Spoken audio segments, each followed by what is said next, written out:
right mastreets esocial media aiwa mastreets ina handidi kunyeperesa sekuru vevanhuka handina kujaira kupiwa zvinhu handiti but apa ndazorangwa nhasi hanzvadzi yacho muri right here? Aiwa ndiri right, wakasimbaira hanzvadzi yangu. Ndinofara mukazwa mutupo wavo ndomutupo wangu inini weda ubvunzwe musavaudze weda ubvunzwe watoziva wega kwedu chii handiti so panapa tine maproducts atakabata panapa imimi munonzwove chii? Ini ndonzi Mai Punchu Vaitira Cosmetics. Alright, Mai Punchu. Right, Mai Punchu ndoveve kwaimbondira kampani kake kebhora kanonzi Hedwa handiti ndokwakaitira kwakazira zvebhora mupana. So panapa ka Mai Punchu veBella Cosmetics vane zvinhu zvavainawo, maproducts avainawo. Panapa ndakabata inonzi hanzi dermatological chichi E45 inoiti handiti. So ndezvimwe zvezvavainazvo, zvimwe ndezvipi? Mouthwash. Alright. Ose matape tinawo. Coffee yembinga Jacobs. Alright. Kozoti roni yandinoda kupa hanzvadzi yangu iyi ndembinga rasi. Vakomana. Zvitoreva kuti matombinga pamunoiburitsa ka. Vakomana. Aiwa zvizhinji zviripo paMai Punchu. Handiti? Aiwa zvese zvembinga zviripo. Zviripo.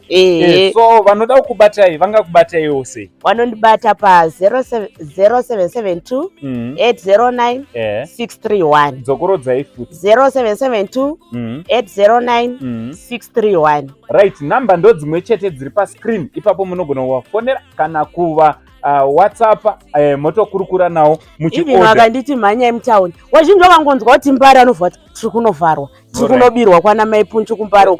Ndinomhanya nazvo kuMbare kuti mutown kuti aiwa ndauya ndiri pano. Kuno kumanje kuno kuchirungu. Anenge ari masiuda isibikirwe.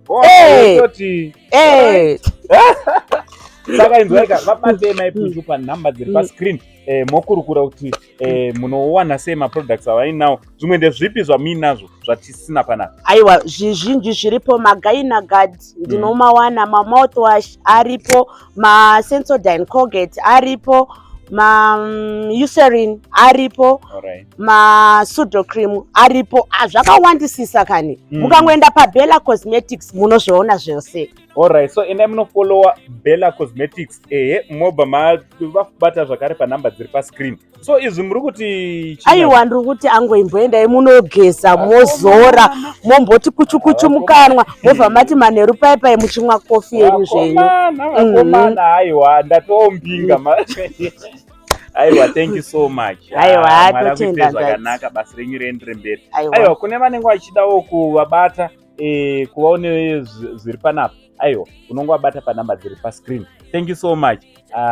Yaitivasapotei munotenderwawo potawo muchipawo angu musafunga kuti angu anazvo hatori nawo hatitoziva from angu side naMai Punchu much love.